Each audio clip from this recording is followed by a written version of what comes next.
trillion. And this executive order is a precaution against us being involved in that kind of research in the future. That's great. Very honored to do this. Marty, what do you have to say? It's unbelievable to think the entire nightmare of COVID was likely preventable. And you had good instincts early on, Mr. President, in suggesting it came from the Wuhan lab. That is now the leading theory among scientists. It was 5 miles from the hospital where it first broke out. So it's crazy to think that this entire nightmare was probably the result of some scientists messing with Mother Nature in a laboratory with technology exported from the United States that is inserting a furin cleavage site. So I hope this does some good in the world, Mr. President. Thank you for doing it. Anybody have any questions on that? Yes, please. On the proclamation designating this Mental Health Awareness Month, can you speak to concerns people are having regarding your administration cutting $1 billion in mental health programs from schools? Well, we're looking very closely at waste, fraud, and abuse, of which there's tremendous amount. People on that shouldn't be on, illegal immigrants on, people that came into the country illegally. We have many of them, and we're looking for that. But for the population that's supposed to be there, it's perfecto. And they want us to do that. They don't want to have the waste, the fraud, and the fraud is big, by the way, or the abuse. Question? Yeah, please. Thank you, Mr. President. I actually have a question for Secretary Kennedy, if you don't mind. Go ahead. You mentioned the anthrax attacks of 2001. At Zero Hedge, we're working on a piece revisiting that, and I've heard you speak at length about how that was likely a conspiracy from the inside of the Bush administration. So with your new current position, would you consider re-looking into that, given the questions that I've heard you raise in the past? Well, we're not at this moment going back. I mean, the FBI has already done an extensive investigation. They said that the anthrax was Ames anthrax. That came from a U.S. lab. Their accusation was that it was released by a scientist called Bruce Ivins, who subsequently committed suicide. There are many people who believe that Bruce Ivins was falsely accused and that it was somebody else in the lab. It's not something that we're currently investigating, but it's something that the FBI, the fact that it came from a U.S. lab is something the FBI determined. Yeah, please. There have been several MAHA-aligned bills being proposed throughout the country, and I wanted to know what your thought was on that and the progress that Secretary Kennedy is making, first. Sure. And second, when you, no, I'm sorry, let's answer right. that. You want to go ahead? I mean, we've had a wave. I think we have MAHA legislation now in 36 states. In the past 2 or 3 weeks, I've been to Arizona, to Utah, to West Virginia, to Indiana, to sign SNAP waivers, to get candy and soda off of SNAP, to change the school lunch program so that we're feeding our kids food instead of food-like substances that are made in laboratories, and to do a number of other initiatives that are being passed by, that are being driven by local MAHA movement inspired by the president, and that are being signed into law by various governors. And we're very, very grateful for that.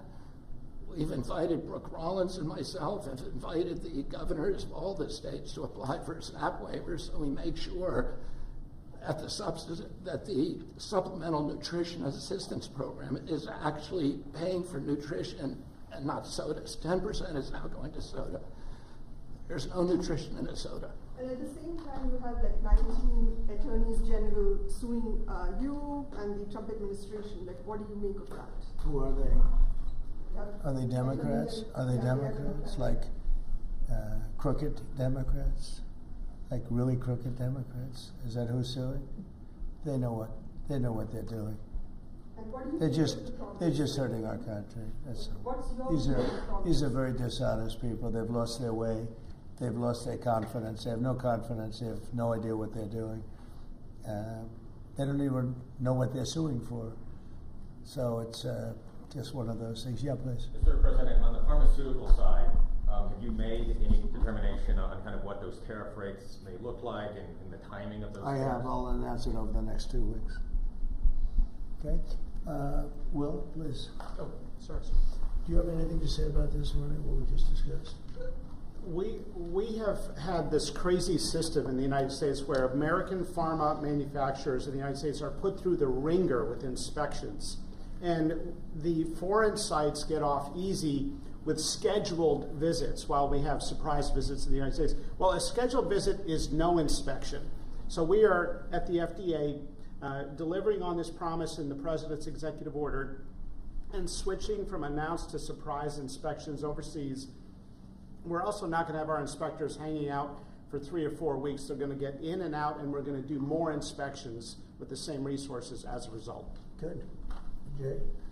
I mean, I think it's very, very important that Americans have a drug supply, a pharmaceutical supply that they can count on.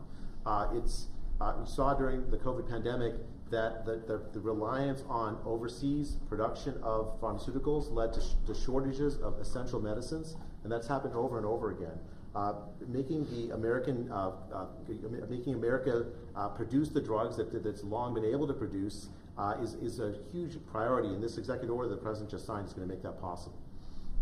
Vince, you're a big policy person. You've done so great for me for so long. What do you think? Oh, sir, you've always said it's vitally important that we have national self-sufficiency when it comes to critical pharmaceuticals. We learned that in 2020. It was a key campaign promise. We've seen shortages in the past of critical cancer drugs, people on chemotherapy. We have to produce those here at home, and this is an important contribution to doing that. Good. Thank you. Any questions of them? Okay.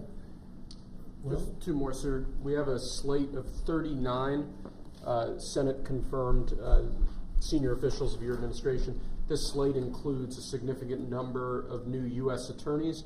Those will be the top prosecutors in judicial districts around the country, will prosecute crime and help advance your agenda.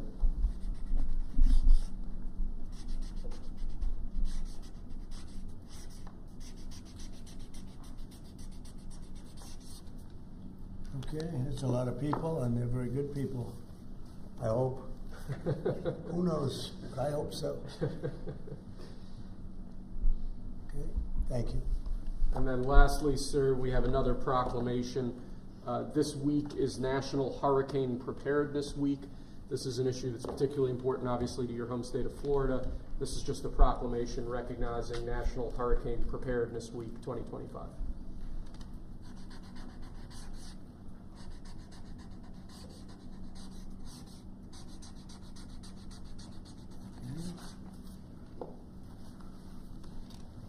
Thank you. Okay, thank you very much.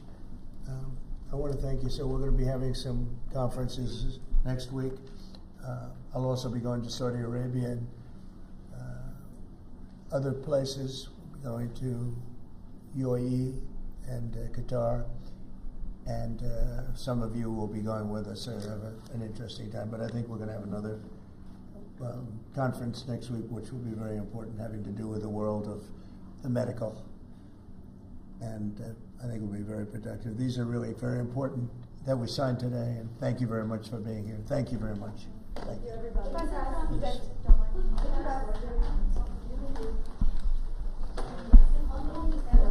Oh, my goodness.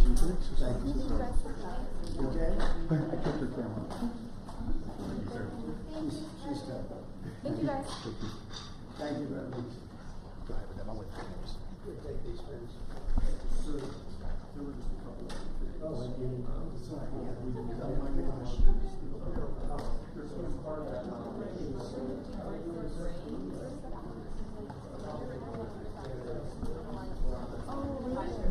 Oh, okay. Then I will. Then yeah, I will assume that. Yeah, he is. Okay. Yes.